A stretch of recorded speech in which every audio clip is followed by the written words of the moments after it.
feel so far? Well, he has the positional size and certainly the shooting capabilities and the range and all that. Now he's just working through all of the Miami Heat details. So you'll see flashes of it.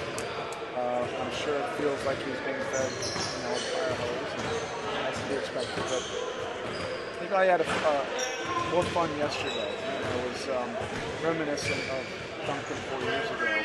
We just got to play offense. We're working on the transition defense. You can shoot any shot you want. Just make sure you get off at least 15 to 23s in this drill. And we did it very similar to how it reminded us of the same gym, very similar practice. And kind of things that Duncan did. Did you have to push him to shoot that much, or did that come naturally? I think he had been warned enough by everybody that he's also hurt his tail. He was able to look forward to it too, knowing that he just got to play offense for the whole practice. Erik, your thoughts on your point guard play so far in camp? And Jay Rich. Rich. It's a daily thing. Trying to create a quarterback controversy. No, I'm trying to create interest. And even Jay Rich said he's playing more point guard now than at any stop and remember since San Antonio. Except for here. Yes. But, Kyle obviously is a decorated champion, so playing on those words, he's one of the great quarterbacks and quarterback minds in this league, and he's critical, to what we do. Jay Rich has been playing some, there, just kind of getting reacclimated to a little more of the role he played with us previously. And Drew Smith has quietly, or not so quietly, had a very good camp. He's improved considerably. He told us that. He mentioned Drew. You've had him in here a few times. Where has his growth come? What are you seeing now in maybe your third year with him? I've said this many times about young guys that are taking that path. It is extremely tough. You have to develop a fortitude because there's going to be more disappointments, setbacks, frustrations, and things you can't control in that situation. What we admire about him is the fact that he keeps on coming back and improved. We've cut him multiple times. I transitioned him. I don't like using the word cut. And he's slowly developed in-suit balls. Every summer league he's come back better. And then this past summer we were able to do the most extended player development program for him for 8 weeks. And he's just dramatically better. He's mature. I look at him like a veteran player. And similar to some of the guys that we've had in our system before that have had several years with us, even though maybe not the casual fan recognizes how we do it. Josh shot mid to high 30s from 3, but on lower attempts. He said the most attempts he's gotten was when he was here. Do you want to unleash that a little bit more? Do you think he can still shoot the same kind of percentage on higher volume? Again, it's like I have to yell less at people now than what I had to do years ago.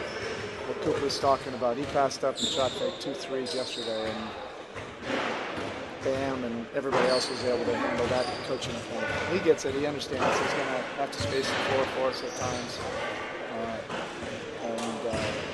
probably get some of those shots up. What number that is, I don't know. You got to read the game, and when somebody else creates an open three, you got to shoot. You can't pass that up.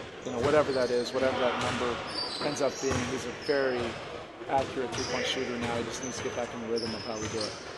Well, how much do you guys enjoy the competition that the roster spots creates, just for the guys in the Exhibit 10s and even the two-way guys? Yeah, it creates for a very competitive cauldron here. We have a deep roster anyway, so we have a lot of guys that see opportunity. They also see the history of how we do things, so they see that they have to produce and maybe get a bigger opportunity. And right now it's the beginning of it, so everybody has that frame of mind. And our young guys, our scouting staff is just getting better and better at finding the kind of guys that can survive and fit and ultimately excel in this kind of environment. It makes for a very competitive training camp. Well, RJ took somewhat of an unconventional move, but he did it before, particularly two ways as a bit of an experience. What do you think it says about the developmental program here that he's willing to do that, and also that he sees past guys who've done it, and that it's worthwhile to do that? Yeah, and we say that we're not for everybody, and for players, that's not for everybody. Also, like a lot of players wouldn't do that because their agents probably aren't mature enough and just take whatever deal you can get, and you're not looking at the big picture. If you're a young developing player like that, I would think about it. And that's what he and his agent decided.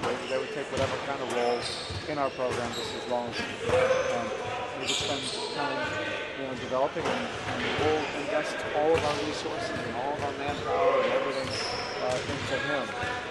Everybody's path is different. It's not linear when you're in that kind of position. So again, you have to have that fortitude. Control the things you can control, and work up day to day on the things you can. It's a tougher road, for guys like him or non-drafted guys. But he's been terrific. Very open to the whole environment. He's getting better, and there'll be stages. What has stood out to you about Tyler in camp this week? Tyler's he's been on. There's no off button on him this week, and that's both ends of the court. I think everybody immediately sees his skill level. It's not hyperbole, when the coach is saying he's one of the most skilled players in this association. He is, and enough talk about it, he's going to show it, and we need it. The things that he can do fill in so many gaps for us that help our offense exponentially grow.